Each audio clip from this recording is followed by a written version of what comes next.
things shift in divination.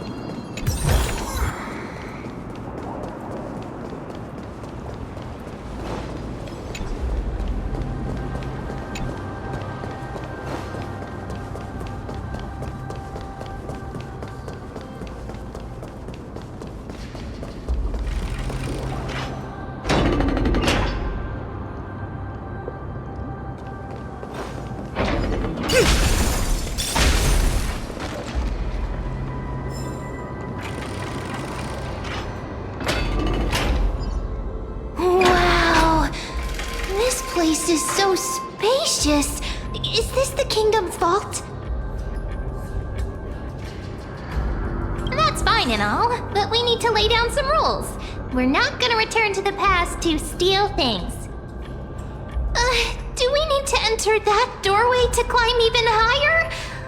There seems to be a person. Oh, more like a soul guarding it. But how should we get up there?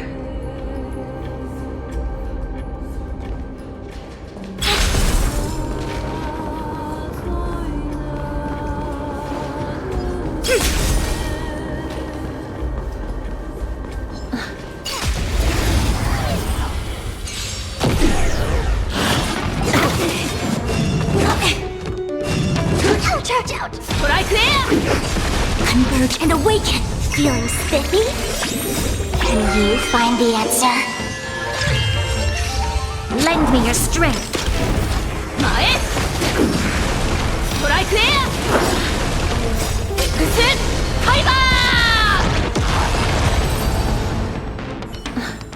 The path is blocked yet again. Oryx's 8 always appears in times like this. How convenient.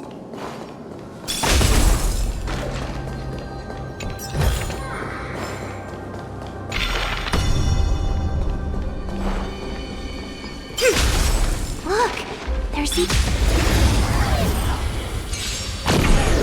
I mustn't fall.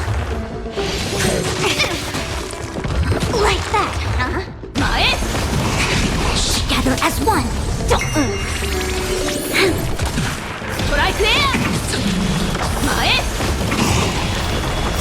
Good. Look, there's even a platform lift over there.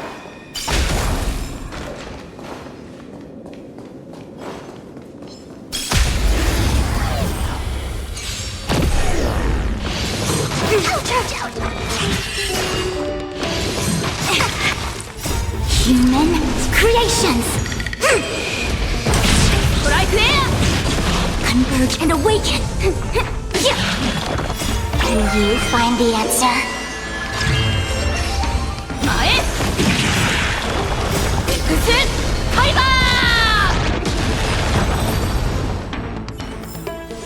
All things shift in divination.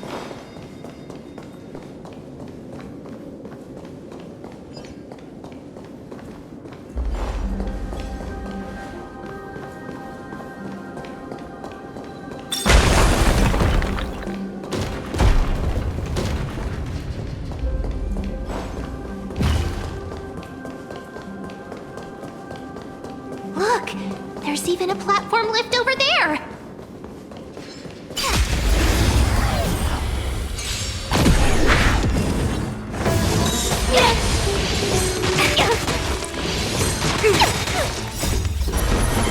To guard and defend.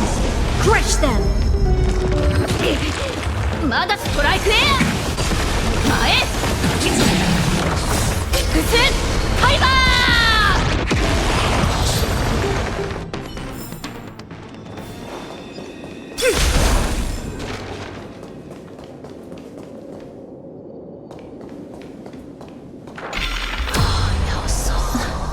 The path is blocked yet again. Oryx's 8 always appears in times like this. How convenient. But how should we get up there?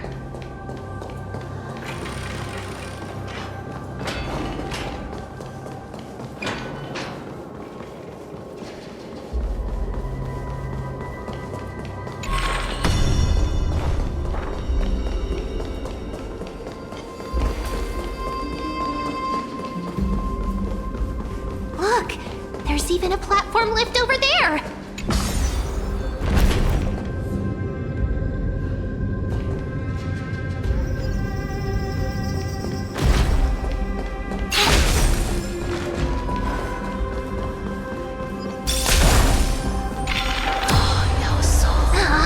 A chest of the past has been left behind, but none of its treasures remain inside.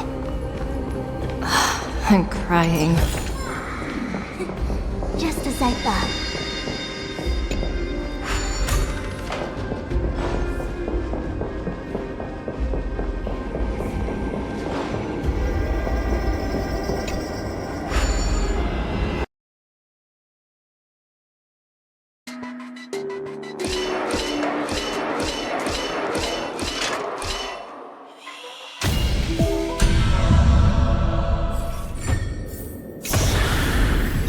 As divined.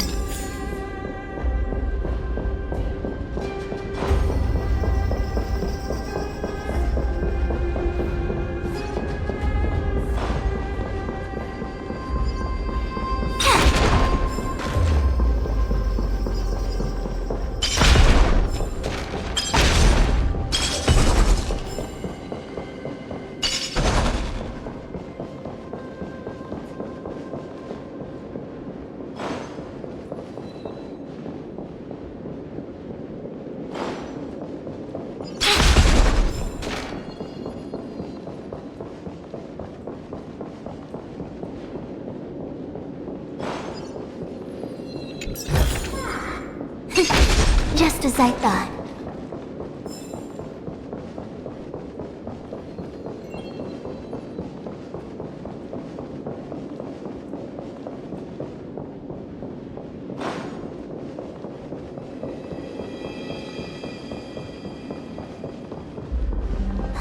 Wait, what if the miracle suddenly loses its effect? Ma'am, do you really want me to answer that?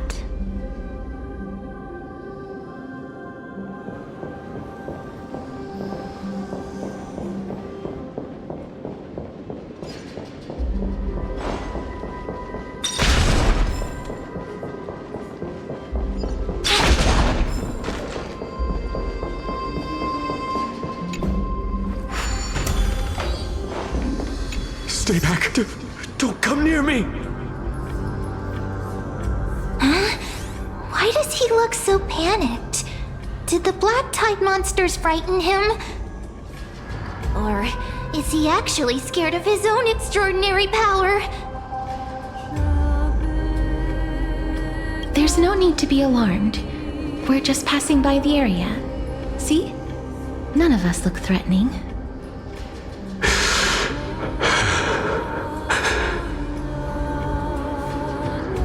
You have a point. Although, while this might once have been the royal vault, it's since been plundered empty. So please go away right this instant. You've misunderstood us. We simply heard your shouts as we were passing by, then decided to come over to find out what happened. My goodness. Did I really yell out loud? How rude of me. I'm sorry to have bothered you. I merely saw a warrior. While that spirit didn't harm me, his blows really packed a hefty punch. A warrior? Could it be... Wait a minute. You seem to be quite different from him. Are you actually alive? How can you walk around here while alive? It's a long story. We're here to seek an audience with Thanatos. Thanatos? Who's that? Is it possible that he's also living in the era before death descended? Death. Could it be that you are here to defeat the evil dragon Pollux? Pollux? Is that the embodiment of No, death? According to the warriors under the Centurion's command, that evil dragon has been dead for quite a while. The curse that condemns people to death didn't originate from it. But they saw a girl within the dragon's embrace, and she is the true Reaper.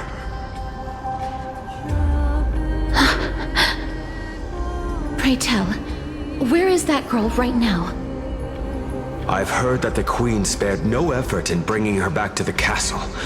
Her Majesty intends to control all of Amphorius with this unprecedented power. As for whether this rumor is true, well, no one knows. You have my thanks for the invaluable insight that you've given us. Please, treat this touch as a token of my gratitude. You... Are you...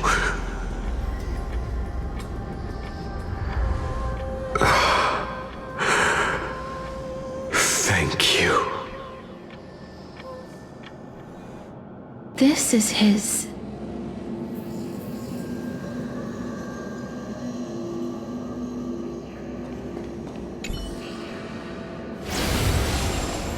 Then you granted him death?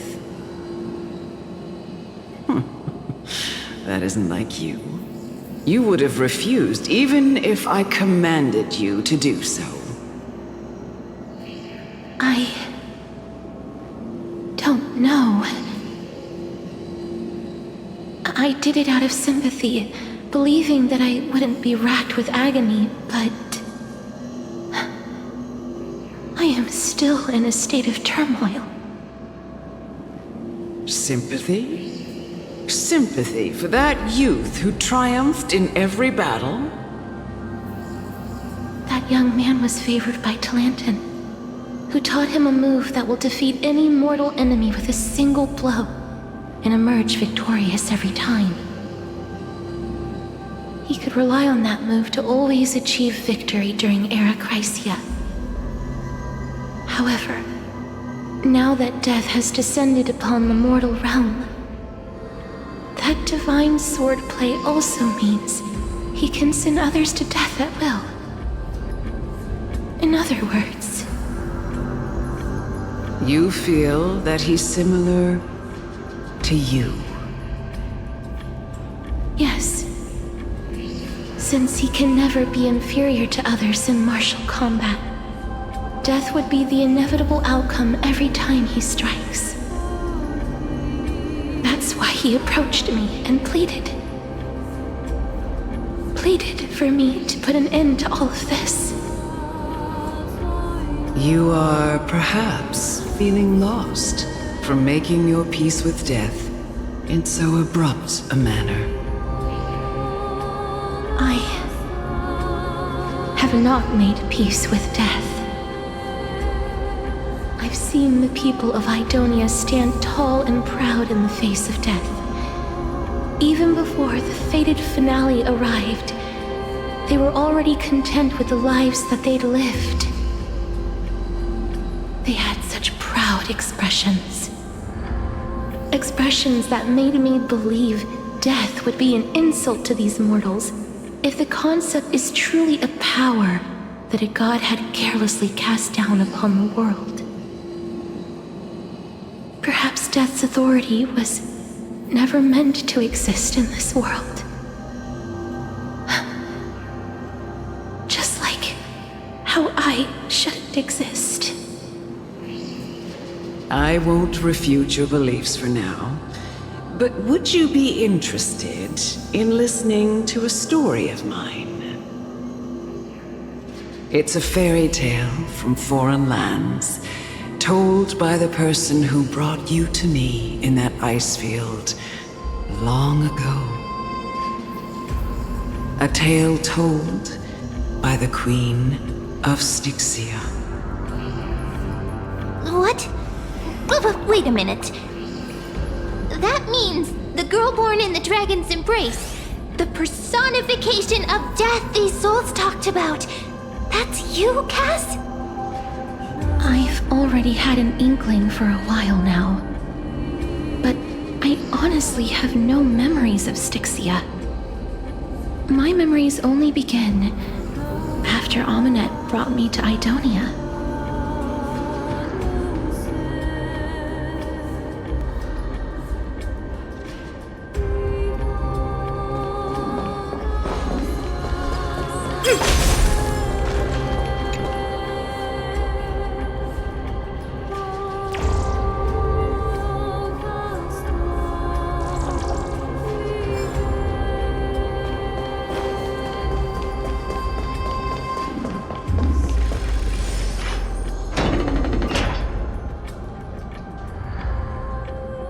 Don't look back.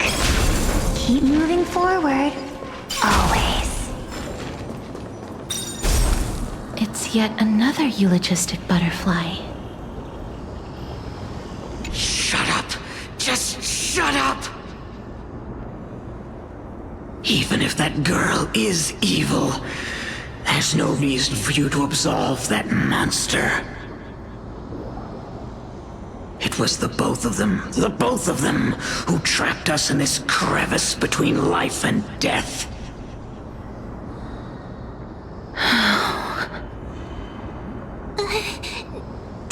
Don't be scared. They haven't noticed us at all.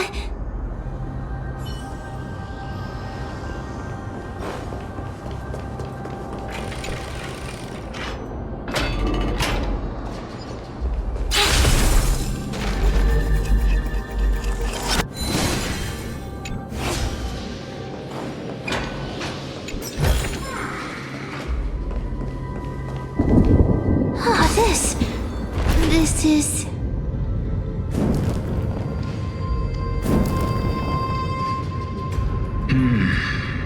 Living ones?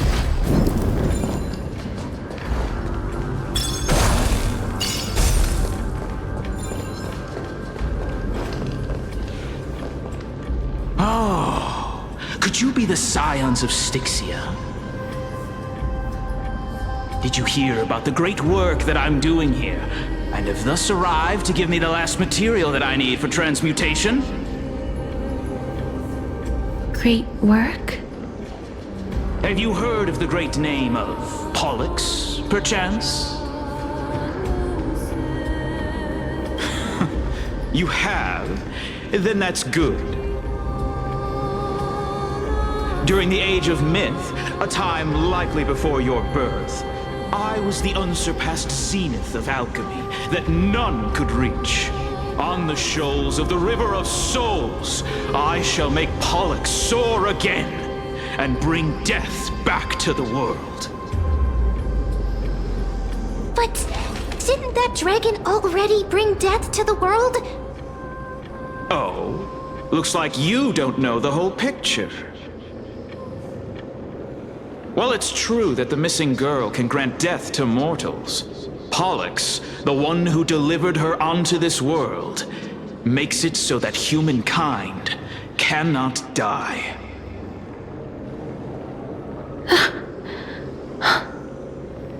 So, it's just as I feared. This is my guess. The deceased are supposed to drift down the River of Souls until they reach the end of the West Winds. But this River of Souls was blocked by Pollux's fall. That's right. That's why it's imperative that I bring the dragon back to the mortal realm and make it soar the skies again. I have long since prepared my alchemical matrix in the tower, although I am still missing the most crucial material of all. That final ingredient, the final sacrifice, is none other than the girl who lives out her days with death. Huh? What's going on? You didn't touch him, did you? I know that I am no longer capable of carrying out that task.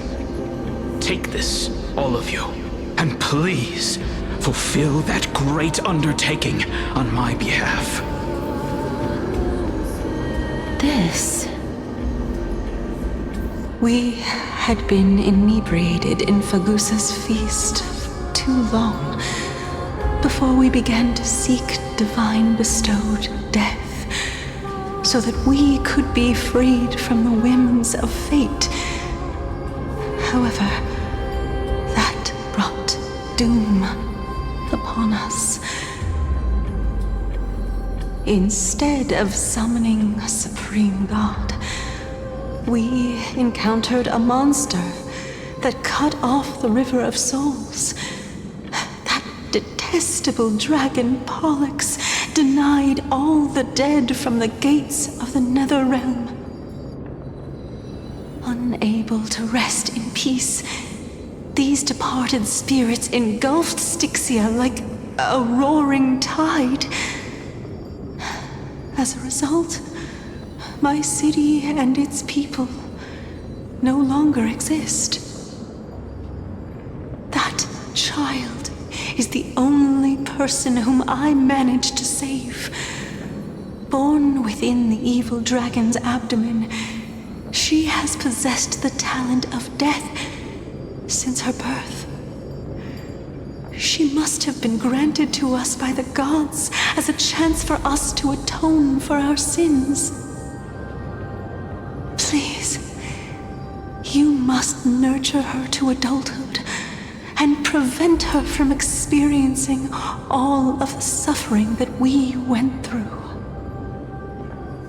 I promise that I will care for her as a mother, that I will protect her from the evils of death.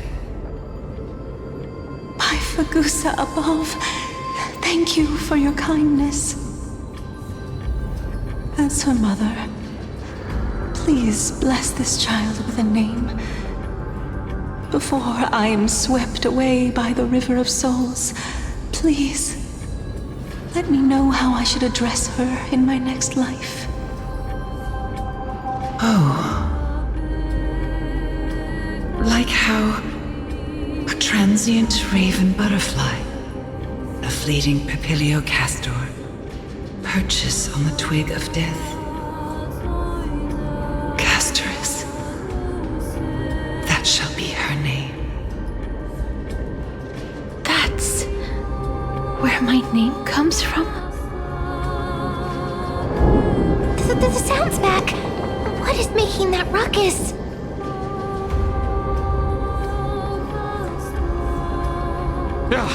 Living ones, don't waste your time bickering. The Netherrealm's wrath is falling upon you. Black Tide Creations. When did they... Miss, please fight them with caution. Be careful not to suffer the same fate as those Black Tide creatures!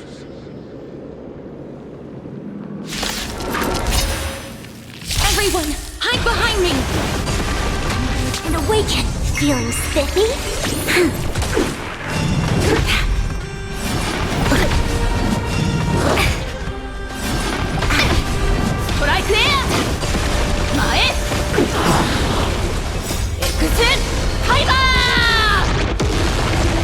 There's so many of them! How are we holding up?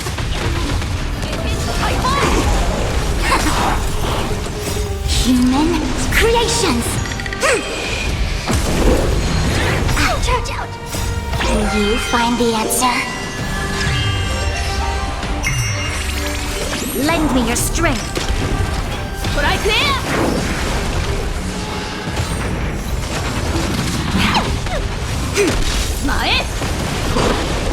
Here. For the feast of strife. On their triumphant return. You? Lord Mighty? Lord Mighty, you've been through some tough battles once again. That black tide is endless. My death is only temporary. will find my path of return and go back to the world of the living and continue my protection. Lord Mighty, I have always wanted to. Why does death reject you? I'm the one resisting it. I must resist the temptation to go with the flow. I'll go against the current and kill my way out of this cursed nether realm. That is my destiny.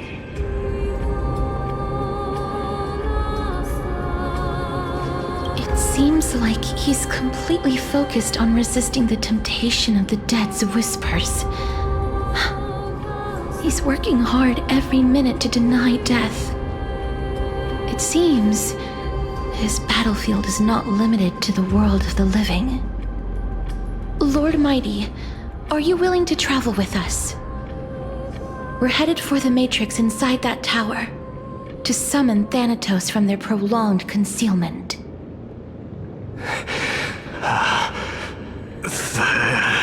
Thanatos. Challenge. Death. That's right. If we can work together and defeat them, you won't have to be troubled by the curse of immortality any longer.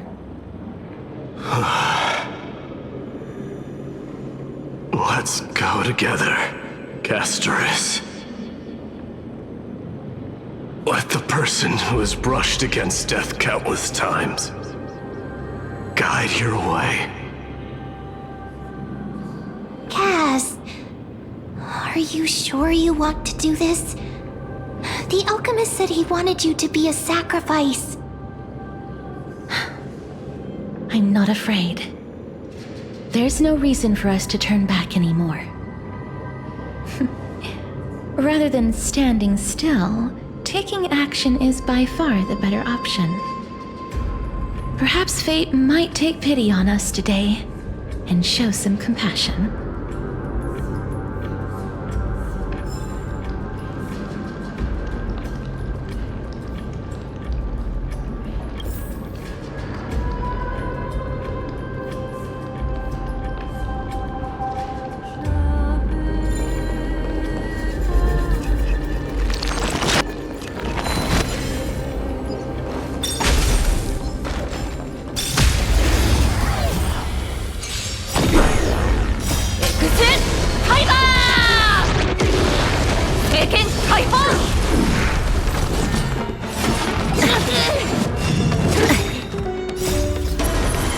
To guard and defend! Crush them!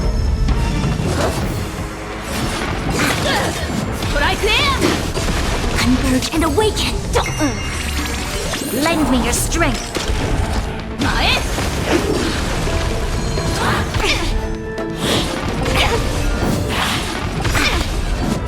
Can you find the answer?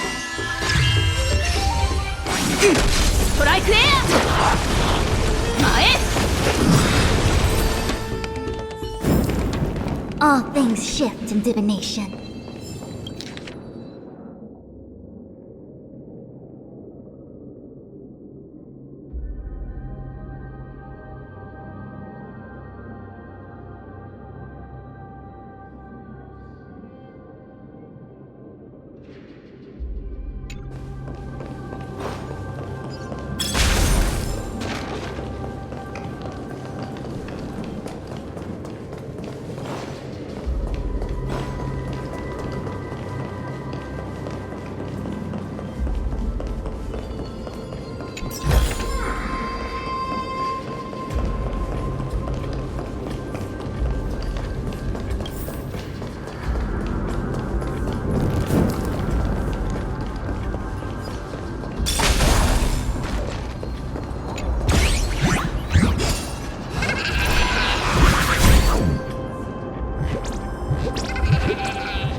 another puzzle.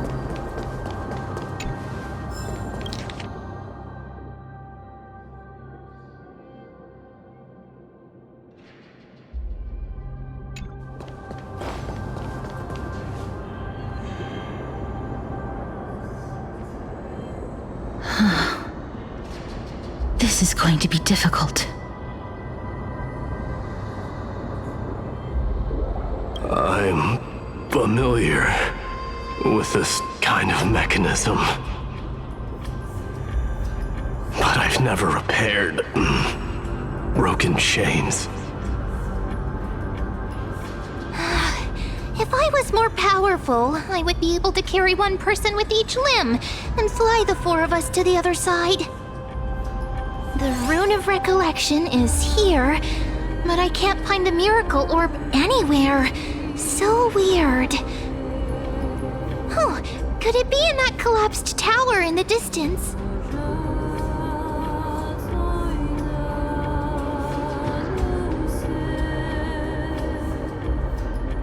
That sounds so weird. Forget it. Just leave it to me.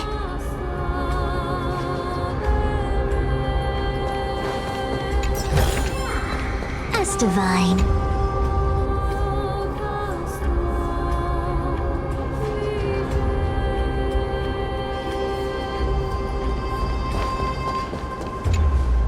Just shout for me when you need my help!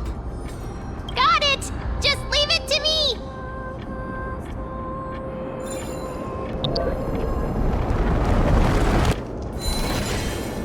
Mem did it. The pink squirrel is... The miracle's range is limited. Please come a little closer. Aren't I a good fit for Orynyx's priest? Of course. You're the most competent priest ever.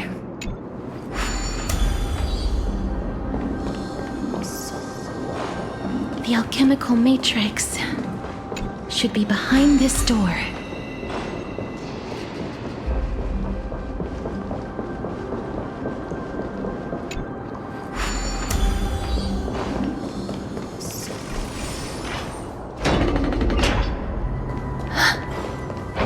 Is that...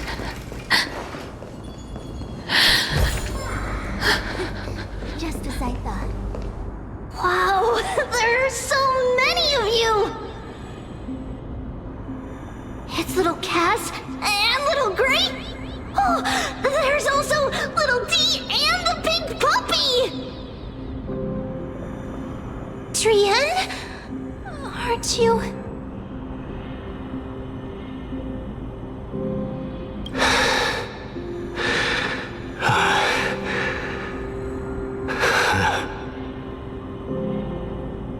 This is the first time I've encountered a deceased friend while going upstream in the River of Souls. It really works like this. Just like the other departed spirits we've encountered along the way, I'm also unable to sense the aura of the living on Lady Trian. Yup, you're right. Trian already knows that she'll not be able to return to everyone's side. But Trian believed that little Cass would eventually return to the Netherrealm. So, Trian has been standing here, at this spot closest to the world of the living, and waiting for little Cass. Oh. It must have been very tough for you. But according to what Trian said, we're almost at the entrance of the Netherrealm. Trian promised Trevi and Trinan that when little Cass got here, Trian would get the gift ready and be the first person to run over and welcome you. So, little Cass, don't cry. Please, accept this. We finally finished it! This is what Lady Trevi once mentioned. The gift for me that you didn't manage to finish. holy maiden of Janus. Even when separated by life and death, their thoughts are still connected. Trian spent a lot of time drawing this. Trian hopes that little Cass likes it. Seriously? It's seriously a wonderful drawing. Lady Trian.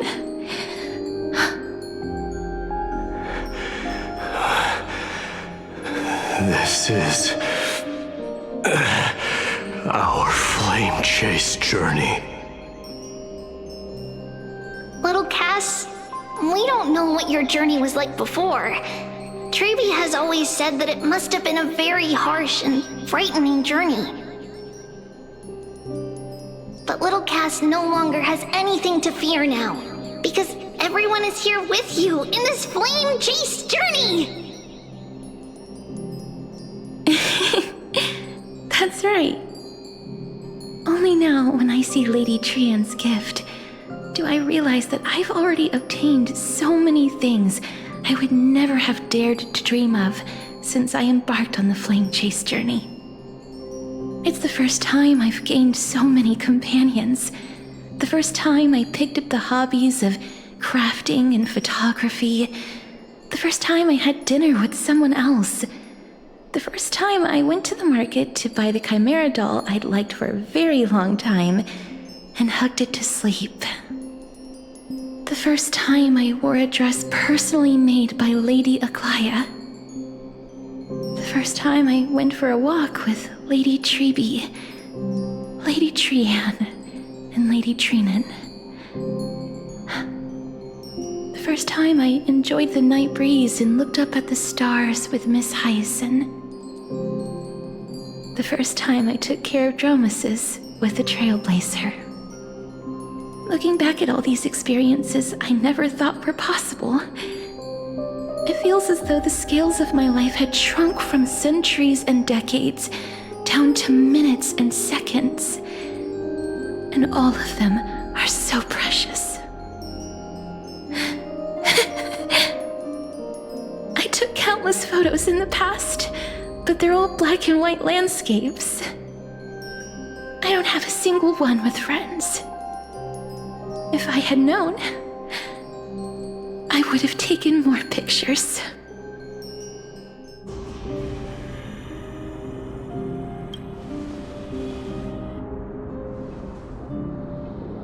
Trian says yes! Trian likes little Cass and would love to take a picture with little Cass. Sadly, being departed souls, our images cannot be captured in the world of the living.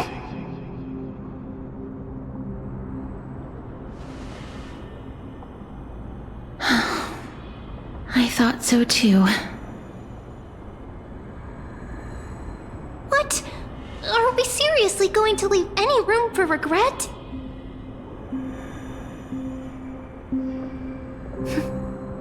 There won't be any regrets. This vivid drawing surpasses any photograph from the world of the living. Little Cass smiled. Trevi, Trinan, and Trian's wishes finally come true! I remember you once said that fate is not the flowers that bloom at the end of the road, but where people tread beyond the gate. Now, the path that belongs to me is about to reach the end. Thank you for bringing me the final key. Key? Little Cass, why are you talking in riddles all of a sudden? I have a feeling that soon, this gift of yours will become the key to saving Mrs. Life. Wow, that's amazing! Then keep smiling and carry on bravely! Little Cass, Little Gray, everyone, see you tomorrow!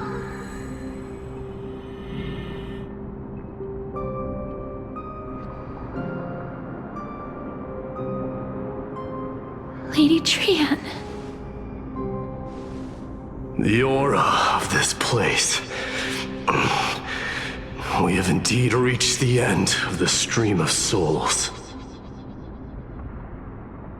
If I go any further, I might lose myself. I must leave now, for the black tide still wreaks havoc in the realm of the living.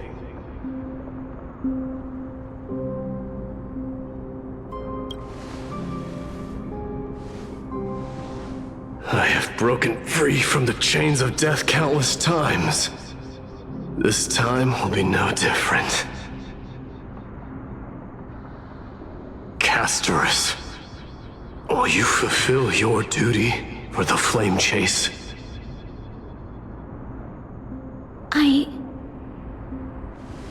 I have yet to make my decision, Lord Mighty.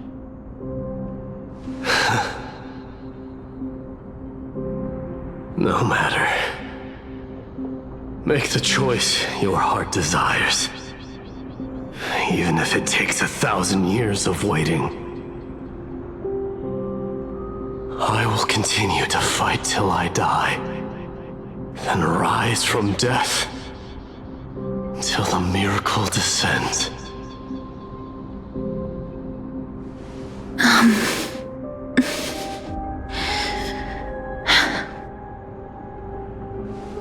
There is one more thing you should know, Lord Mighty. What is it?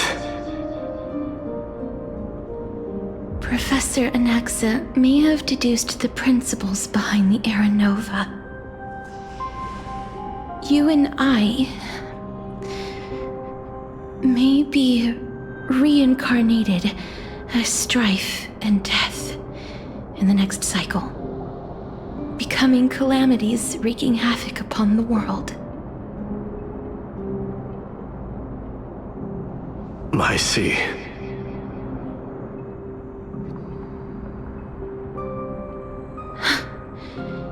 Is that all?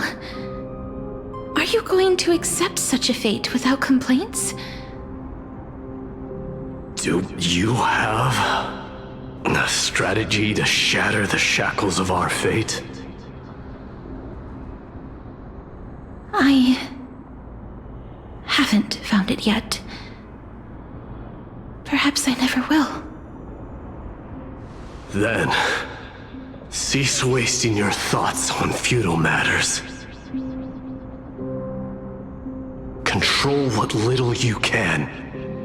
And when fate's inescapable grasp comes, resist it with the strength of your mighty will.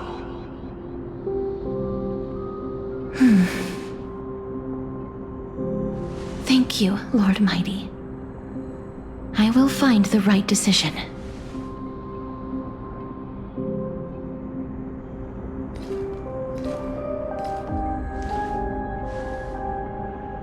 In the name of strife, may you meet a fitting end. This must be the alchemical matrix the spirit mentioned. Let's see. We need to insert Aquila's sky, Georios' earth, Kephali's fire, Fagusa's ocean, and Nestia's love. It seems our sweet Princess Homebody has made up her mind. In that case, seamstress, I suppose I no longer need to deliver your message. My time is rather precious after all. Whether you wish to break free from death or not, please, follow your heart. By the promise you once made, I ask that you fulfill your duty one final time. Castorus, please, live as a human, and die as one. According to that alchemist, the final piece is supposed to be me. However, he is not privy to the past, and therefore cannot see the full picture. The past? I saw the twins of death in Kethali's memory, and now I am certain that I was one of them. The trial of the Hand of Shadow demanded taking the life of your family. I died during that trial, falling before the gate to the new world. And my sister, whom I never met, became the Titan Thanatos of this cycle. She was consumed with regret over my death, so she used the Titan's authority to reforge my soul. Yet, it also means she has never revealed herself to anyone, hidden away from the entire world. That's because the Titan she became already fell at the start of everything. They died for me, and now lie in slumber in the River of Souls. You mean... Pollux? That's right. The River of Souls is no material river. It cannot be blocked by ordinary means. Only a divine corpse can prevent the dead from reaching the next world. And that's why... we have to awaken Pollux from death before we can retrieve the core flame of death. We have to reforge its body with the power of alchemy. But Cass, if that alchemist speaks the truth, does that mean you're also part of the dragon body?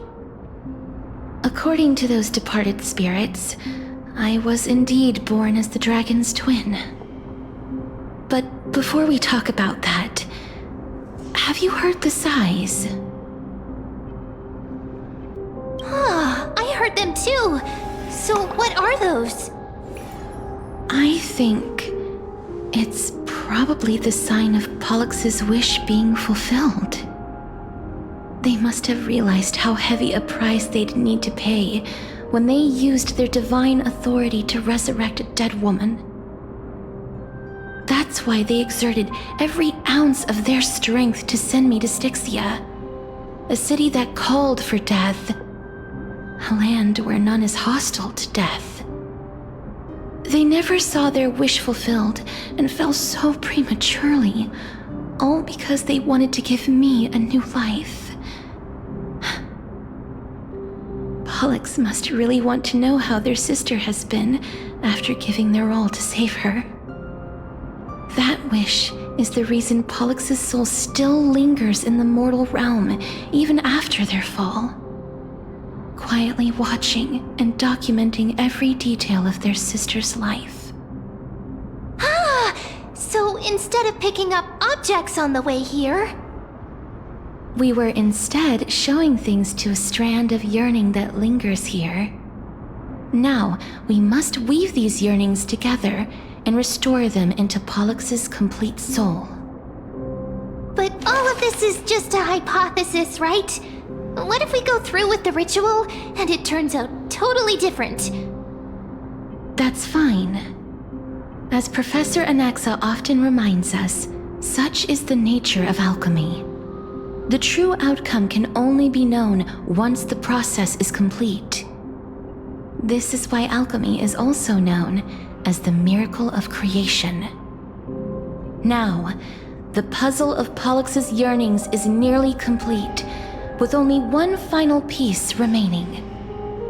I shall reveal what they have been yearning to know in the alchemical matrix. I will show them my whole life since I left Styxia.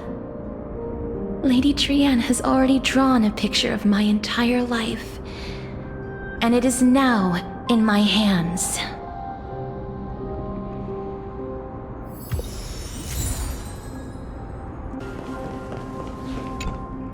Then, let the ritual begin.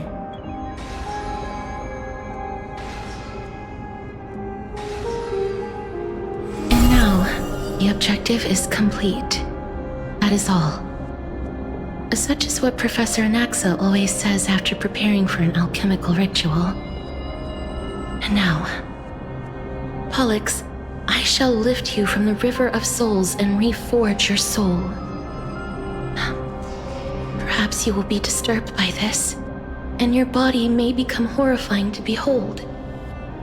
But if even the slightest trace of your soul remains, the soul that once ferried me to this side of the shore, then please, look at me. I wish to thank you in person. I have obtained everything you sacrificed your divinity for. Lady Almanette. Did she recognize you? Oh, she must be the first soul we can communicate with here, right? I'm afraid she is just another spirit trapped here, like the rest of them. The only difference is that I was there when she died. Please, go on. I'm listening. Are you about to tell the story of Styxia? Yes. You're just as smart as I imagined, but... never mind. Now's not the time. There's no need to worry, Elder. Take a look around you. You're already at the resting place of the dead. The world of the dead. But how? I understand that you chose to remain silent about the story to protect Casterus, the girl who coexists with death.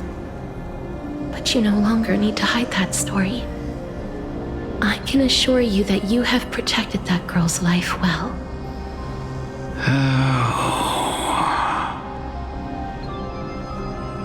Well, in that case, let me begin.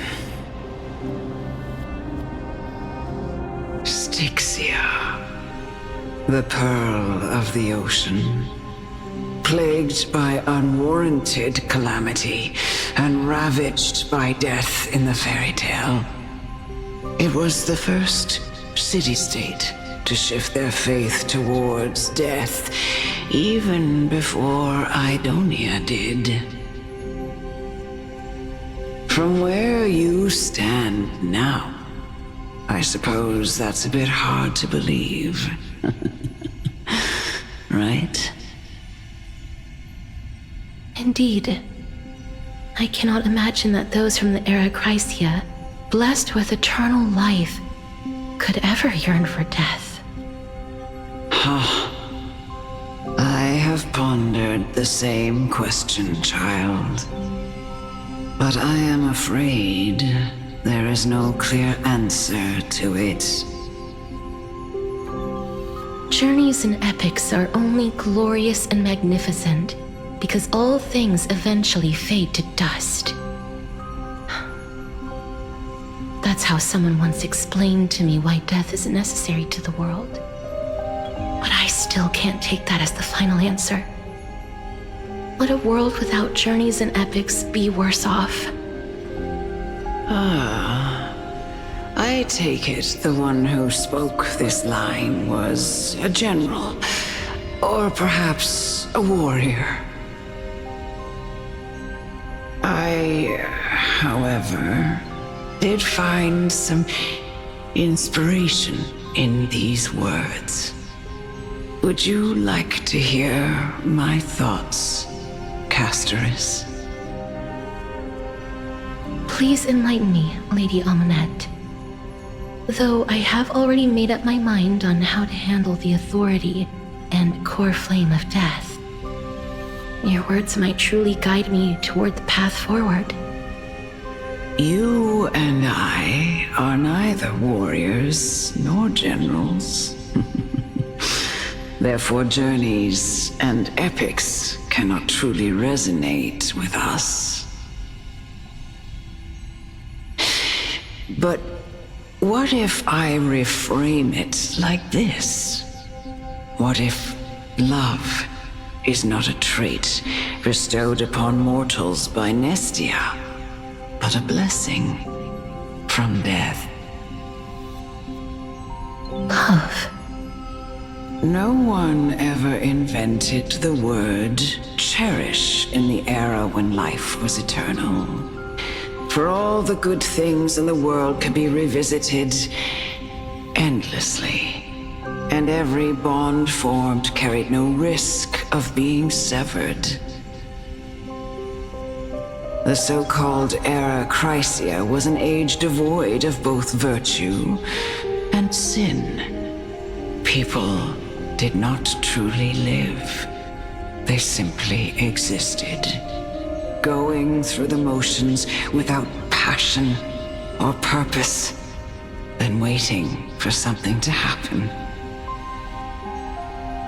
Perhaps the people of Styxia chose to embrace death not out of fascination with its cruel and fearsome side, but instead became fixated and obsessed with the impulses and desires tied to a finite existence.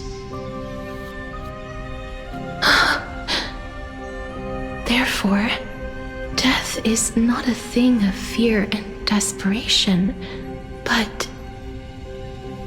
That's right, Castorus. It is the reason we shed tears when parting ways, and also the original spark that ignited the passion of mortals. If you truly intend to deprive the world of death, then be prepared to witness it return to a state of stagnation. I understand, Lady Amunet. Our limited lifespan shapes all that we know and love. Not even the Death Titan has the right to take that away from humankind again. Nestia's love was the chrysalis of Gold's first blessing, but it most likely wasn't understood by mankind. We only learned to interpret this wonderful gift after Thanatos' arrival. If the world was bereft of death, then the Queen of Styxia wouldn't have played midwife in delivering me into this world. You wouldn't have welcomed me into Idonia, and Aglaia would never have invited me to join the Flame Chase journey. None of these stories would ever have happened, and I would never have lived, let alone found happiness. Thank you, Mother. I will use all the love I've experienced in this long life to complete the final miracle. My teacher, Anaxagoras, grant me the wisdom of all things. I call upon thee, the stripped dead dragon's corpse.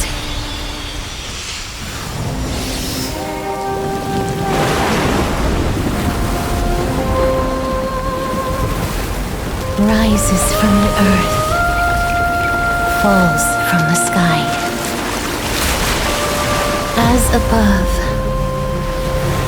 so below. This is the greatest power of all powers, unstoppable in this world.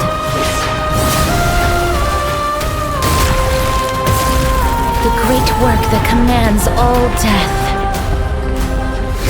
I shall grant you embrace.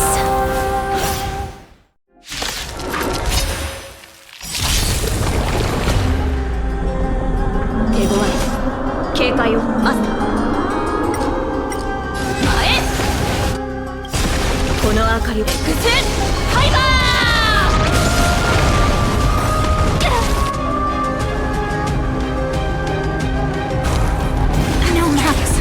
Is the girl who once saved my life truly gone? Or will you show yourself again once we eradicate this hatred and regret? And awaken! Let's play Proto. This battle is unavoidable. Lend me your strength. Right there! Out!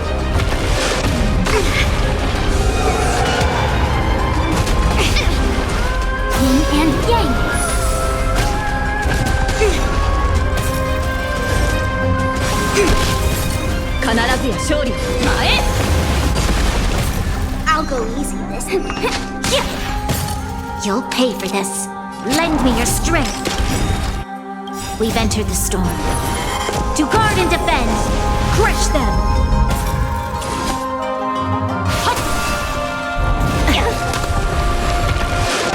No matter.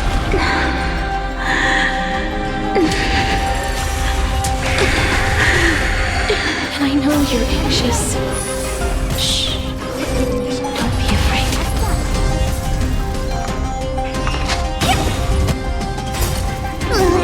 Can you find the answer? There's always a weakness. Lend me your strength. 始終マストライクエア There's no more need to weep. You've been grief. I will grant you peace.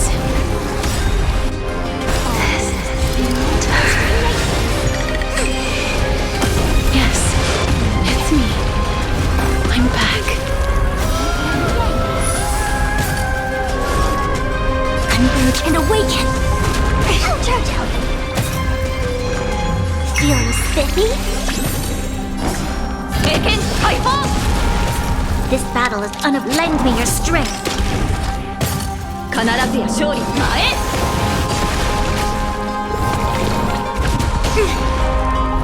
No matter. Be careful. They may be moving by instinct, but there is fury welling up within them.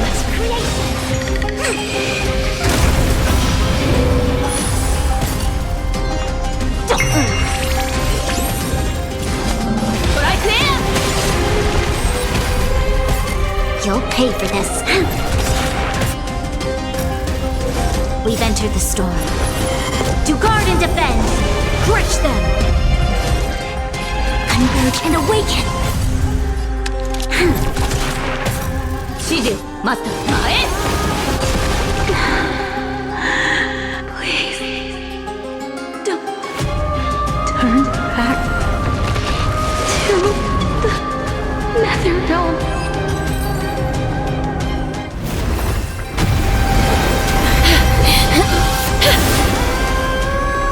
Oh, death. Sleep in peace.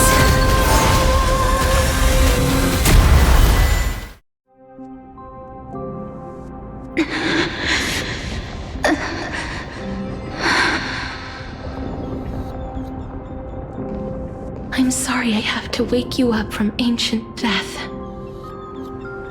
And I know you're anxious. Shh. Don't be afraid.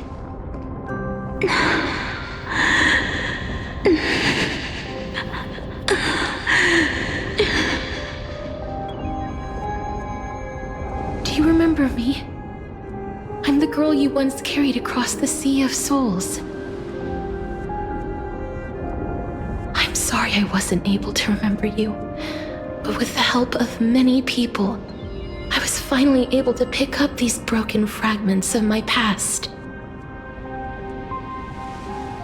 I'm back, Pollux.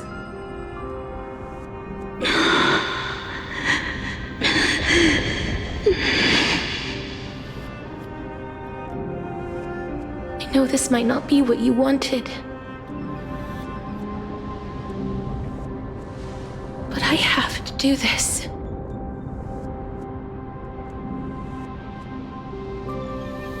So please, carry me across the Sea of Souls again and return me to the Netherrealm, just like you did in the past.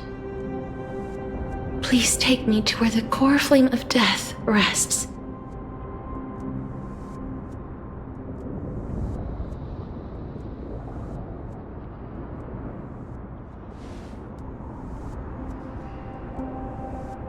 I'll be going now.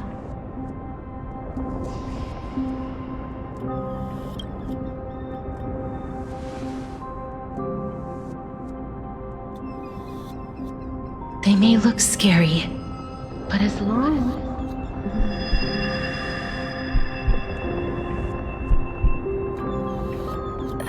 What's happening?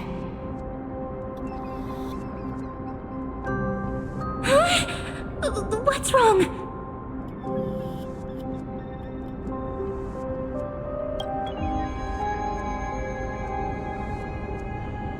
Are you...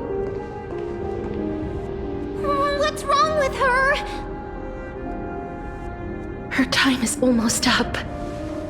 If I don't go now, I'm afraid her soul will return to Thanatos' embrace before me. What? Oh no! Is there anything we can do? Don't worry. I promised I would ask Thanatos for the Trailblazers' right to roam the Earth again. Mem, stay here and keep a close watch until I return, all right?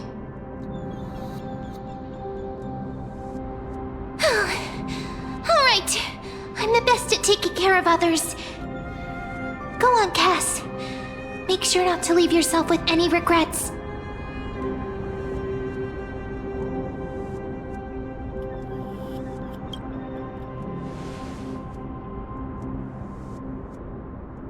It's a deal then.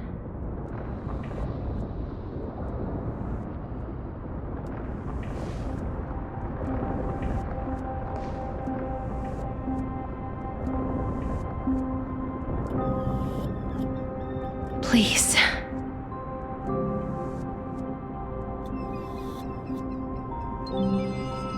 Wait for me.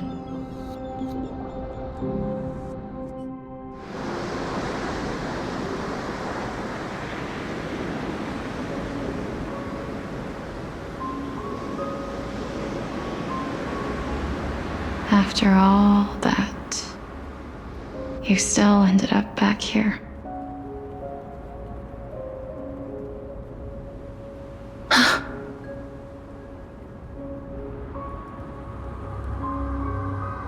So the legends were true. The Netherrealm really is a sea of flowers. Yes.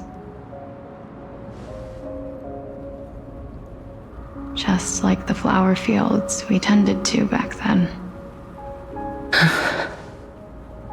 Is that you, Polixia? Do you remember me? I don't have the memories from that time, but I've seen you before during an experiment. I see. Call me Thanatos, then. It'll be easier.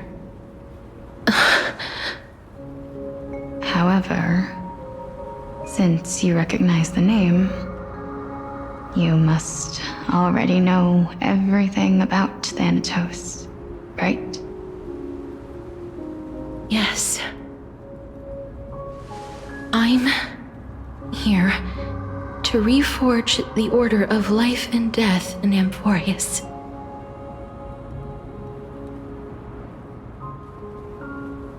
You know, my sister was a sympathetic, but rather sensitive person. Whenever she didn't want to say what was on her mind, she would avoid eye contact and look off into the distance. Just like what you are doing now. Can you tell me about the last Era Nova? What did you do, Polixia?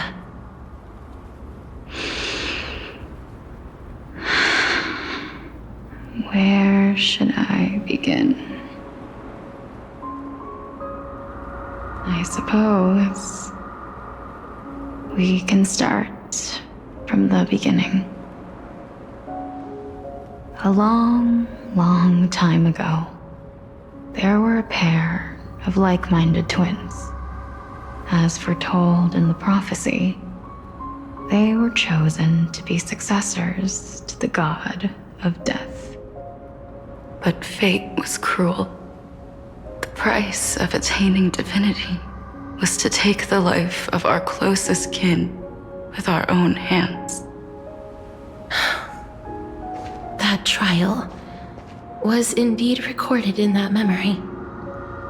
then you should already know that my sister voluntarily gave up her own life, so that I could ascend as the demigod of death. But I couldn't accept that. Why did we have to kill each other for a future she'd never see herself? That's not fair. So, while weaving the laws of the new world, I shattered the forbidden bottom line for life and death. I reshaped my sister's soul and took the form of the great dragon Pollux to carry her up the River of Souls and back into the mortal realm. But our fates were already decided and manifested in unexpected ways in response to my futile actions. Aging is an unbreakable law of nature laid upon humankind, created at the same time as death. When the living die, their souls will meet Thanatos, who would determine where every soul goes. If the Reaper raises their left hand, the soul is granted death and allowed to enter the Netherrealm to await reincarnation. If they raise their right hand, the soul is rejected by the Netherrealm and returned to the mortal realm to continue walking the earth. That's why the Hand of Shadow can only lay down judgment and not embrace another being. Yes. Death was originally a pair of hands, but they were split in twain when we reached the mortal realm, never to touch each other ever again. The half of Thanatos that represents life, the undying human who grants death, that was the curse I forced upon you. Then, what about you? As the half of Thanatos representing death, I shoulder the fate of defying death. I died the moment I entered the world of the living. From then on, my Titan also no longer existed in this world. The cycle of life and death stopped. Souls were denied their audience with death and were left stranded within an ever-rising river of the dead. What irony. My selfish desire to save your life gave you and the world a fate far worse than death instead.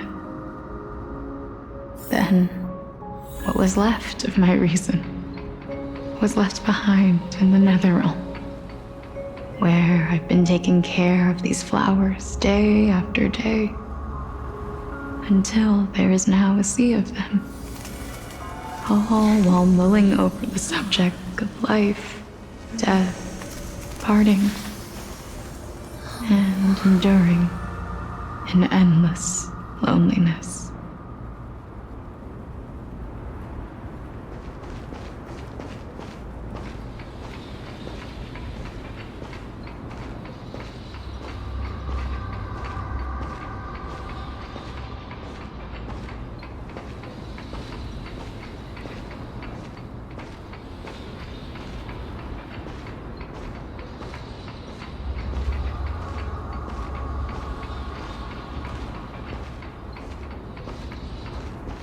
Fate is absurd indeed. Our lives were a mirrored image of one another, like a pair of hands. Even so, we arrived at the same destination. We walked different paths, yet experienced the same pain. I had hoped that maybe you would at least have a good life in this cycle. I'm sorry. I lived my life well. It didn't go to waste. As far as I'm concerned, you did nothing wrong. Even though I forced the authority of granting death to humanity upon you, a total stranger. Too many responsibilities were forced upon me in the course of this long journey. I was once lost, even upset. But I realized recently that if it weren't for your blessing, I wouldn't have understood the source of these emotions, nor would I have realized my purpose. I wouldn't have made it here to reunite with my missing half. And we wouldn't be discussing our past while sharing the same view of this landscape. I wouldn't have understood the meaning of our existence. The meaning of our existence. This sea of flowers blooms on dead land, because we sowed it with the seeds of our separation and watered it with our tears of loneliness. Yes, the only thing death is allowed to create are flowers that bloom from blood and tears. That's why Thanatos cannot create living beings at will, nor can the hand of shadow determine a person's remaining days. Because the life and death of mortals should never be dictated by another's will. Are you saying there's no point in Thanatos' existence? No. No single being can bear the scales of life and death on their own, not even a god. Life and death weigh equally heavy. We both know that now, don't we? You, too, must have had a difficult life. We've taken quite the ridiculous journey together, haven't we? I had a feeling, even back then, that we would meet again one day. Not to embrace one another after a long separation, but to come in search of retribution. Tell me the answer that's already been written, and let us draw this seemingly endless fate to a close.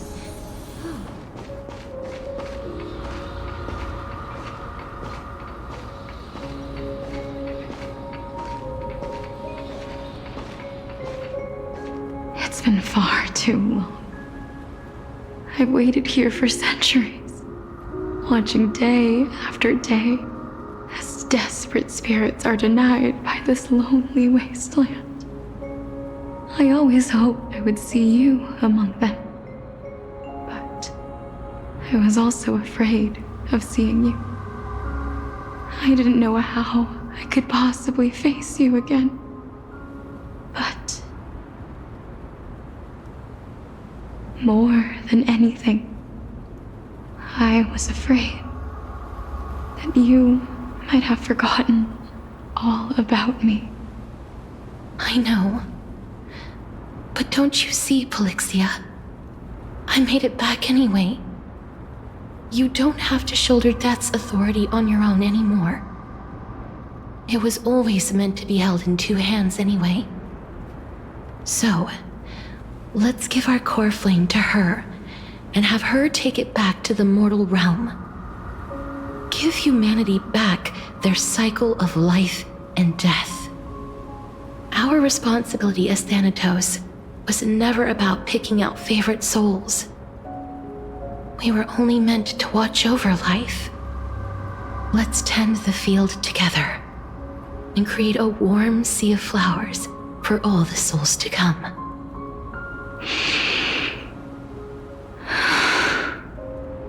What do you think, Polixia? Yes, just one last step. You shall wither, and through that, the dead will sprout again from the remains, and be reborn with the dead flame. As foretold by the prophecy, Thanatos' authority is only destined for only one person to wield. As the Chrysos heir of death, as their demigod, as a titan, our fated moment has arrived once again. Just like before. Yes, just like before.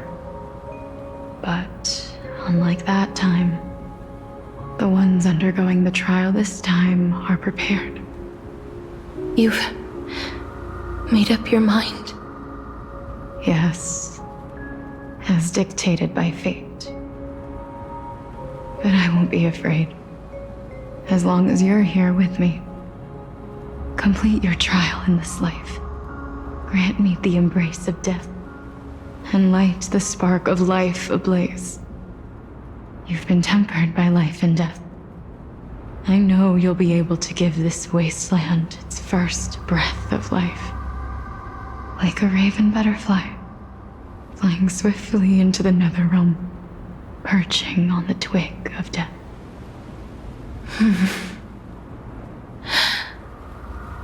I will. After this, I will remain permanently in the Netherrealm. The River of Souls shall return here and rain down from the sky, scattering souls across the earth. The cycle of life and death will flow once again. This sea of flowers you sowed shall bear countless joyous or sorrowful souls, and bloom evermore.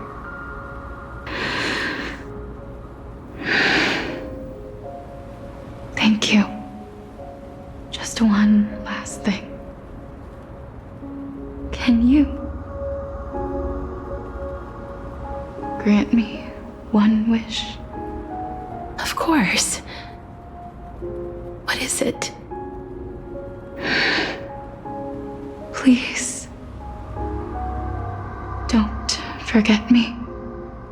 I promise you, when we meet in the next world, even if I have endured another reincarnation, even if we do not know each other's names, I will still hold you tightly in my arms, just like what I did when we were born. Casterus. Casterus. You're as beautiful as a fleeting butterfly.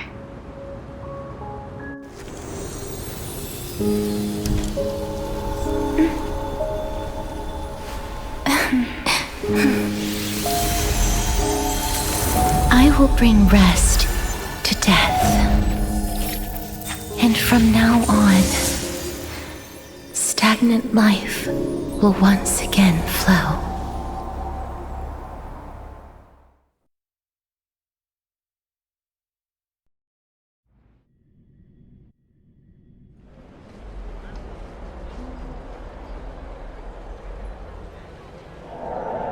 Time flies. In the blink of an eye, the 15th entry hour is already at hand. When this farce is over, your soul will be placed on the scales of life and death. Are you ready? No need to ask so many times. Of course I am.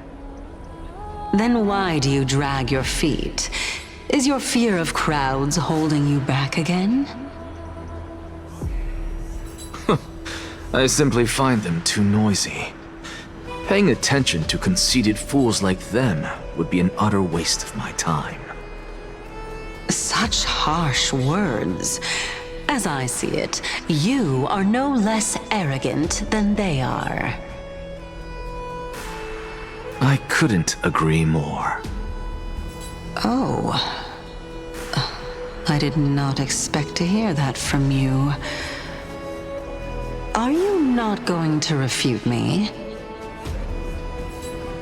I know myself better than you think I do. At the very least, better than a stowaway like you. And they say men whose ends are nigh have but kind words. Well, that is exactly why I chose you. Should I thank you for the compliment? The hour of the trial has come. Do you have an answer for me? And how will you prove the veracity of your argument? I suppose there is no point in putting this off any longer. Do you recall where we stopped the last time? You were saying that Amphorius's history is cyclical. Indeed. The demigods that bear the core flames eventually become the new titans at the world's end. Remember what happened on the Holy Mountain? Calypso, Naias. As their destined ends approached, one by one they left this world, leaving only the twins, who are fated to succeed death. Unfortunately, while their journey is consistent with ours, you and Calypso, as well as Nicodor and Naias, act as supporting evidence. I can only come up with a rough sketch for my theory of a cyclical history. For all the pains I took to reach this point, I had already lost hope of ever obtaining definitive proof. After all, the past is in the past. Proving that we are the legacies of heroes of the past is a hopeless endeavor. That is, until I met a girl named Polixia and her sister. If Castorus was truly sent from the past to the present for the Titan's self-serving reasons, then having lived through 2 cycles, and with Styxia as the pivot, she will no doubt be the link to connect all of this together. If the Twins of Death can bridge 2 cycles to reunite at the shores of the Sea of Souls, then my hypothesis will no longer be just a hypothesis. And you too will get the answer to your question. Well, that is all well and good, but how can you be so sure? If there is even the slightest error in your hypothesis, the girl will be shattered. It matters not. The most important quality a scholar must possess is foolhardiness. If you are overly cautious, then you'll never have the gumption to make the first step, and change will never come. Besides, I, Anaxagoras, am destined to overturn this farcical world. Come, let us go and teach those pathetic worms one final lesson.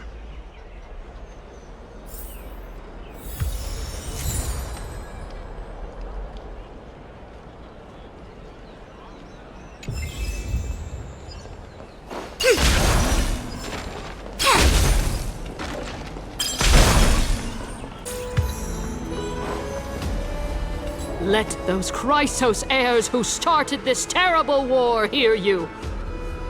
Let them hear the voices of the people!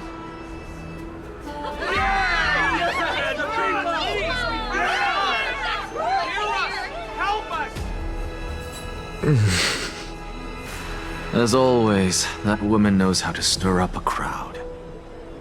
Professor Anaxa, I thought you'd pass on this.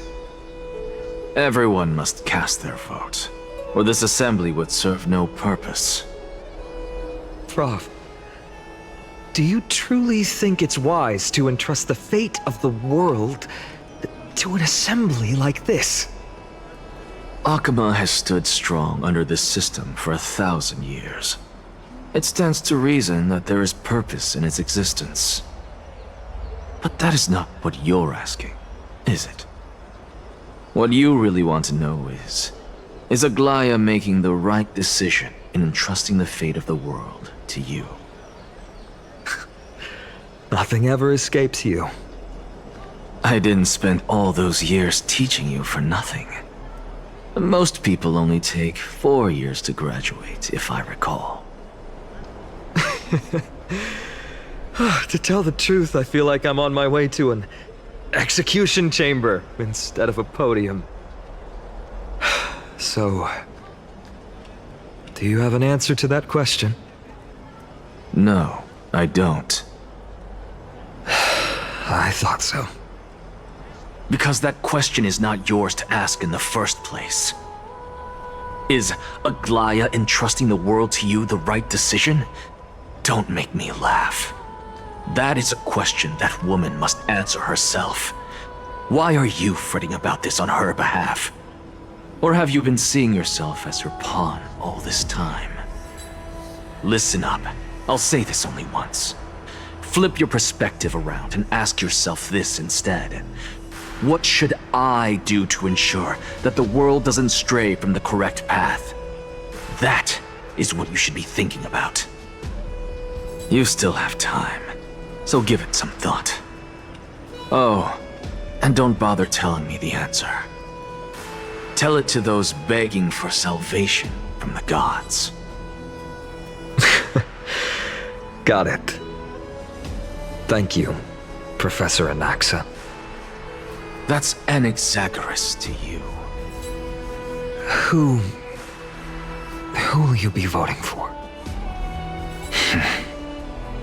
That'll depend on how well you perform. May Circe safeguard your thoughts.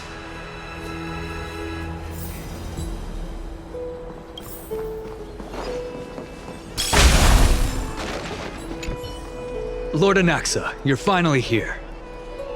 The last speaker for the Assembly will be taking the stage soon. The resolution will be passed after that. Lady Kindness has reserved a special seat for you. Shall I show you to it?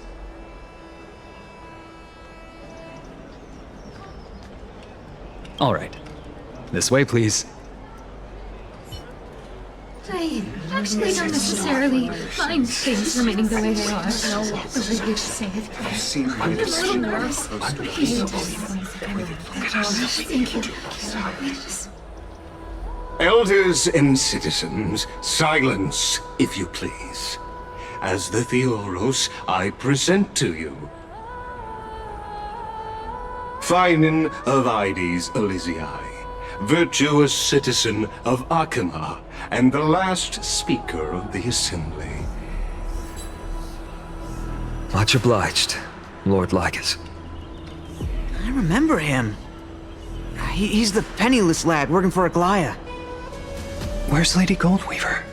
Why is she sending this guy to give the last speech? Is this really the end of the Flame Chase journey?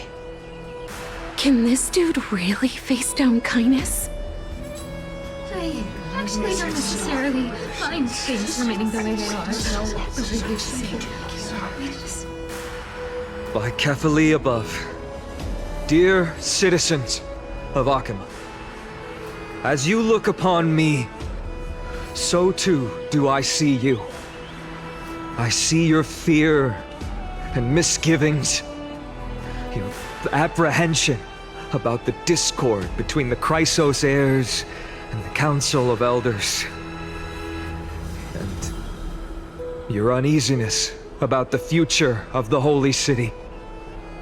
Yet, before you contemplate something as grand as the fate of the world, I ask that you look closer. Look beyond the horizon illuminated by Kephali, at the crisis threatening to overwhelm us. What? Ides Elysiae, my beloved hometown, is a village forgotten by time. It is a place with the most invigorating breeze and wheat fields that spread all the way to the sea. I once thought that there I would enjoy a lifetime of peace and quiet with my friends and family. How I wish I could invite all of you to that paradise, far from the noise and chatter of the world. Alas, I can't. Because she, and all that she nurtured, all that I loved, they have long been devoured by the black tide. My beloved home is no more.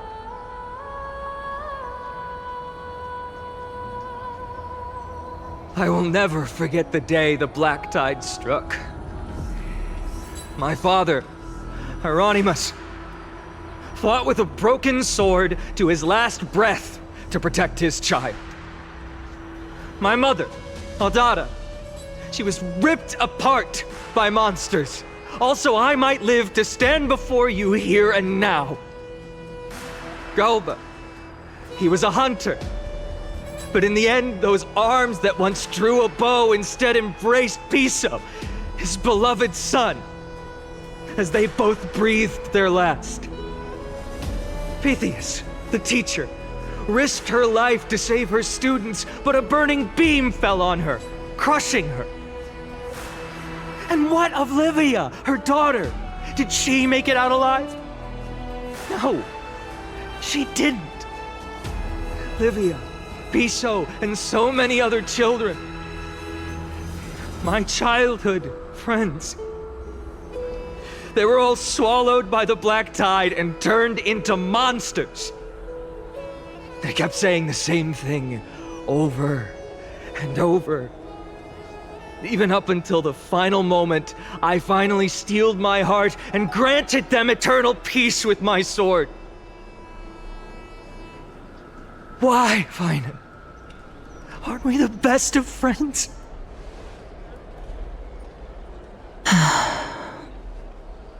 That is the black tide.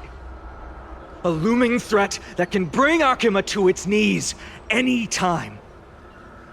Kindness may have promised that with the 3 Titans of Calamity gone, Akima will return to an era Chrysia once more, but much as it pains me, I must disappoint you. While the demigod of strife has done everything in his power to hold them back, they are still coming. By now, the name of that black-robed swordmaster, the Flame Reaper, has likely echoed throughout the city already. The roaring thunder is a message from the strife demigod. The Flame Reaper has risen from death, and they hunger for the core flames of the gods.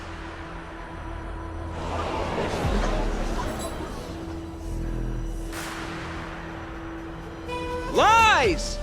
If such a powerful enemy is indeed approaching, why is Akima still a picture of peace? Exactly!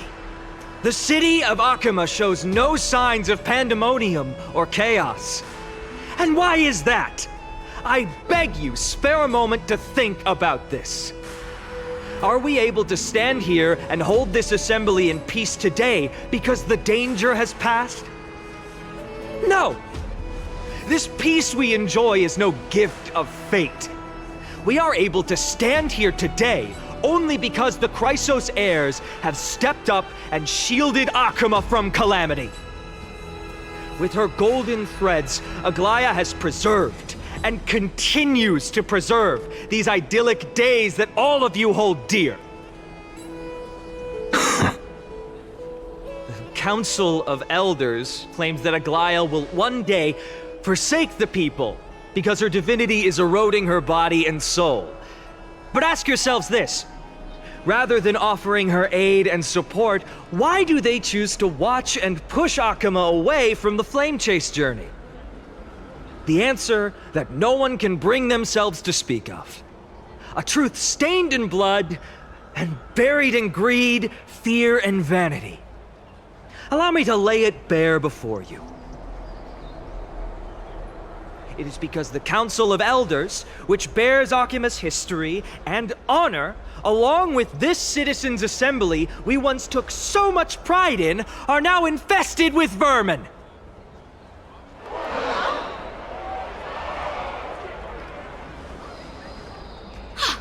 You insolent whelp! How dare you! It is true that Aglaya has reached her limit. Why? Because she has been working tirelessly to weave the defenses of our holy city against the encroaching evil. All while these vermin are making up baseless accusations about her and scheming in the shadows. Not once has she ever failed Akima. Yet these vermin attempt to tear her apart, tarnishing her name with unfounded allegations. She may have been blessed by divinity, but hasn't her heart always stayed true to humanity? They attempt to mislead you and reduce this assembly to a crude standoff between gods and humans, but citizens of Akima. Once more, I implore you to open your eyes and look at those around you. Examine them closely. Beneath all that finery, do you see the good heart of a human or the poisonous glands of a pest? Make your judgment, then turn your gaze to the demigods, whom so many of you regard as cold and merciless. Do you not see the light of humanity in them? And those who wear the mask of humanity yet utter only hurtful, slanderous words. Can you not see that their souls have been corrupted by power?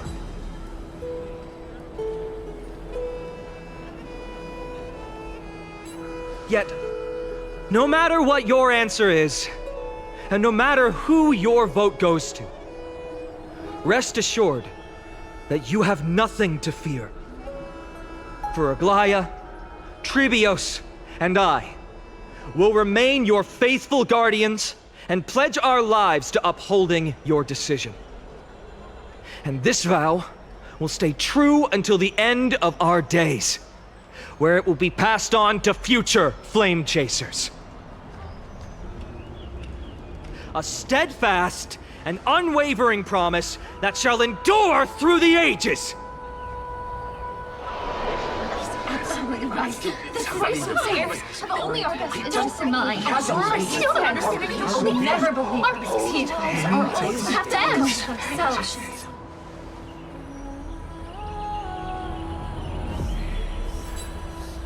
At the present time, on the scales of Talenton, those who call for the continuation of the Flame Chase journey, and those who demand its suspension. Each faction holds an equal share of votes, resulting in a perfect balance. As expected. This is the moment when the Flame Chase journey is the closest to its end. And now, it's your turn to vote, Lord Anaxagoras. Is there anyone else who hasn't voted? No, you're the last. Cast your vote with care, for your decision will break this impasse. I have long since made a decision. Very well. May you bring much needed change to this farcical world.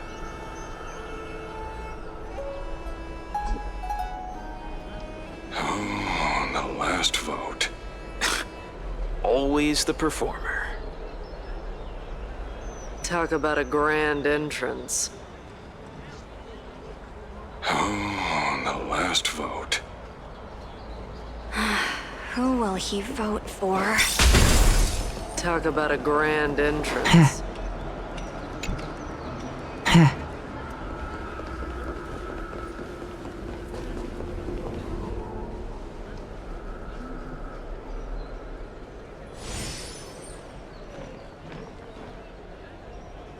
You've done well, Finan.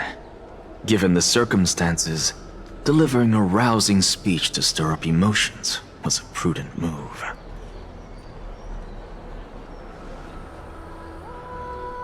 Thank you all for your patience.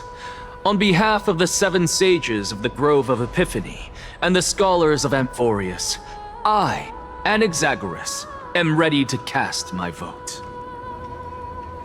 But before that, in the interest of fairness, Lady Goldweaver, I pose a question to you before all who are gathered here.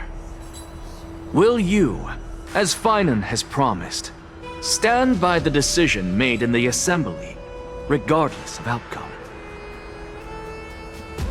In the interest of fairness, I make no promises, lest it should influence your decision. Very well. I thank you for your honesty.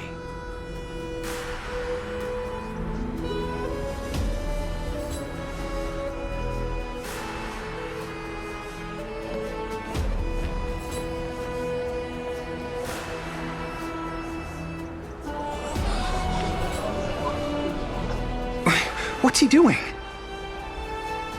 The stakes are high. Let's be patient. Cut the act! Who do you think you are wasting our time like this? Lord Anaxa, please do not forget that I... Rule number 1. Do not call me Anaxa. Rule number 2. Never interrupt me. Silence is golden.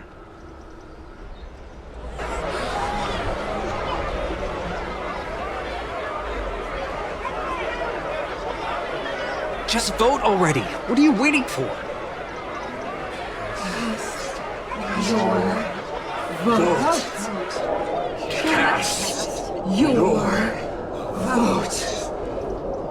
Cast your vote.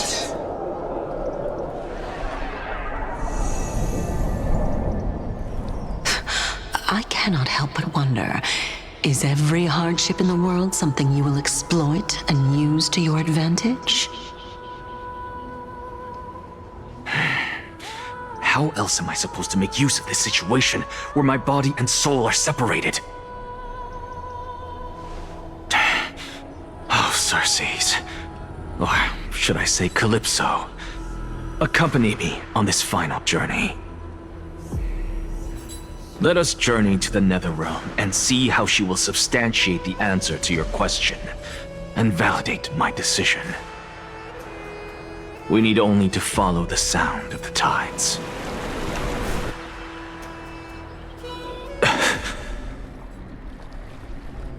You are... Well done, child. Just as I foresaw. You have achieved great things. Teacher. What a twist of fate. A blasphemer raised in the doctrines of the Venerationists. It's like a foal kicking its mother in the belly after taking all her milk. I respect you immensely, sir, but... You cherish the truth even more. So, child, do not be troubled by the criticisms I have borne. Do not let those voices hinder you as you forge ahead. As the sage of the Venerationists, I am duty-bound to oppose you. But, as your friend and mentor, Anaxagoras, I say, go forth, for the truth is already in your hands. I will keep that in mind. Go now, child. Your lonely pursuit is about to welcome a new chapter. And when you reach the end of this journey, may we meet again with the truth before us. You have my word, sir. May Circes safeguard your thoughts. May Circes safeguard your thoughts.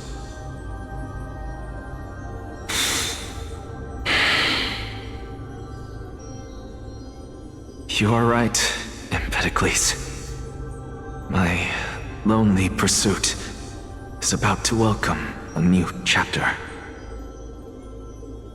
I must be on my way now. May we meet again with the truth before us, Empedocles. What are you waiting for? Just cast your vote. Silence! Silence, everyone! Behold, Circes, here at the center of the world, I shall write the final step of my proof. For this place is but one step away from the truth.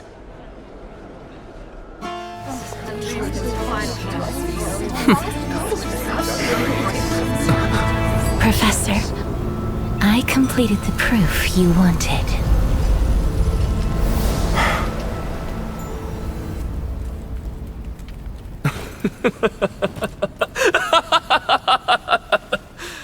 Thank you, Captain. Castorus. The answer is plain as day. My vote goes to the Flame Chase Journey and nothing else! Elder Kindness, I have deciphered the truth of this world!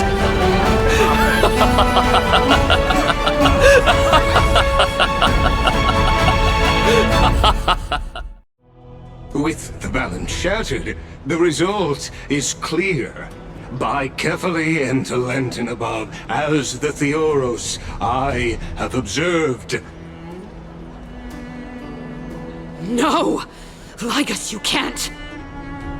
Onyxa, what have you done? Have you lost your mind? I hope you are prepared for the harsh punishment awaiting you. Mark my words, I will make sure that clever head of yours never forgets the price of betrayal! Have you forgotten? I told you that happens to be one of my rare talents. You put on such a grand performance, just to aid their preposterous flame chase journey? Performance? No, you are quite mistaken. I may be paranoid by nature, but I've always been known for my honesty. If you really understood me, Lady Kindness, you'd realize that I never had any interest in your pathetic little game of politics. Factions, standpoints, they are jokes in my eyes. I have never once switched sides. Because I, and I alone, am the truth. Lady Kindness, with all the citizens here as witnesses, we should honor the spirit of democracy and respect the decision of this assembly. I have observed that Akama has chosen her destiny. This citizens' assembly has resolved to continue the flame chase journey. This resolution shall be put up on the Wall of Heroes, such that all citizens are aware of the city's way forward. You! It seems not everyone is ready for the assembly to end. Very well. Let me entertain you for a little longer. By your leave, Lord Lygus. Interesting. Elders and citizens, your attention, please. Stay for a moment more, if you will. Anaxagoras of the Grove of Epiphany has an announcement for the assembly. What is this performer up to now? Absolute flame chase journey. What do you think he'll continue? I don't know. So apropos. Frankly, still. Just moments ago, all of you made a decision on the fate of Amphorius. As a supporter of the Flame Chase journey, it pleases me to see the choice you have made. But I regret to say that I still harbor doubts about this outcome. Thus, I hereby challenge this resolution. Tell me, who among you dare swear to Kephales's name that Era Nova will truly welcome the fairy tale ending that the Chrysos heirs have promised? A beautiful new world free of calamity and madness? Nonsense! That's impossible! What is he getting at? Of course he... Not even for a second. No one? Must I pick somebody to answer? Very well. You, the one acting so wise and profound, in front of all present here, do you dare swear that it will happen for sure? No? Fine. Next. You, the one with ignorance written all over your face. Yes, you. Do you dare swear by it in front of the Titan? What are you trying to do? Useless. Your turn, then. With that smug look of yours, you must be confident that the flame chase journey is the best course to take, right? Hey! Mind your tongue! So, no one? I see. In that case, Finan, answer me this. Your speech was filled with such passion just now. How confident, then, are you in making this promise? Professor, what are you doing? Let him continue with his performance.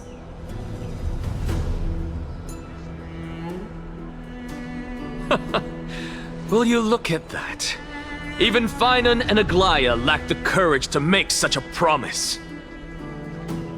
And what's even more absurd is that no one but I can promise you this new world. And yet, the Assembly passed the resolution anyway. But you needn't worry, because I knew better than to trust you good-for-nothings. That is precisely why I am here today. To give you one final lecture. Now listen up and listen well. I, Anaxagoras of the Grove of Epiphany, hereby declare everything that the Flame Chase journey promises is true. Finan of Ides Elysiae, the prophesied demigod who shall succeed Kefali, will reforge each and every one of us in the new world with his complete, intact memories. What? The core flame-bearing titans were the Chrysos heirs of yesterday. And the Chrysos heirs who carry the core flames today will become the titans of tomorrow. All of our souls shall endure for eternity in the miracle of the World-Bearer. And all under Kefali's protection shall step into that new world.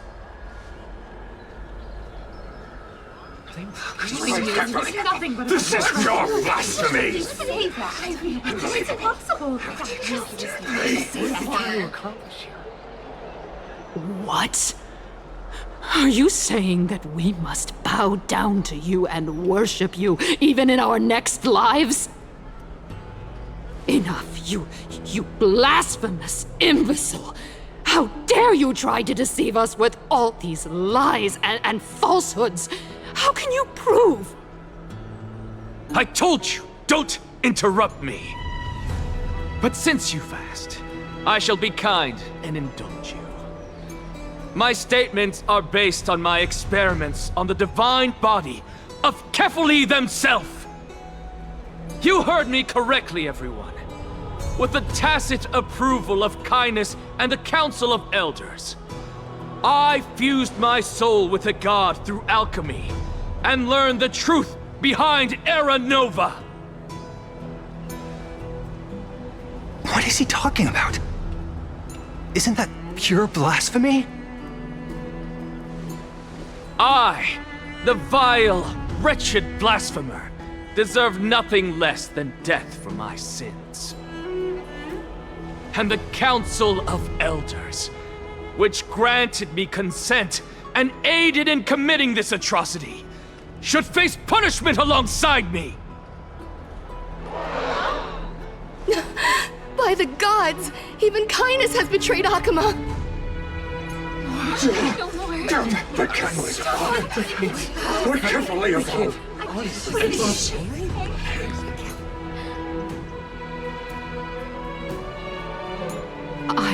I had no knowledge of his transgressions. He did that on his own.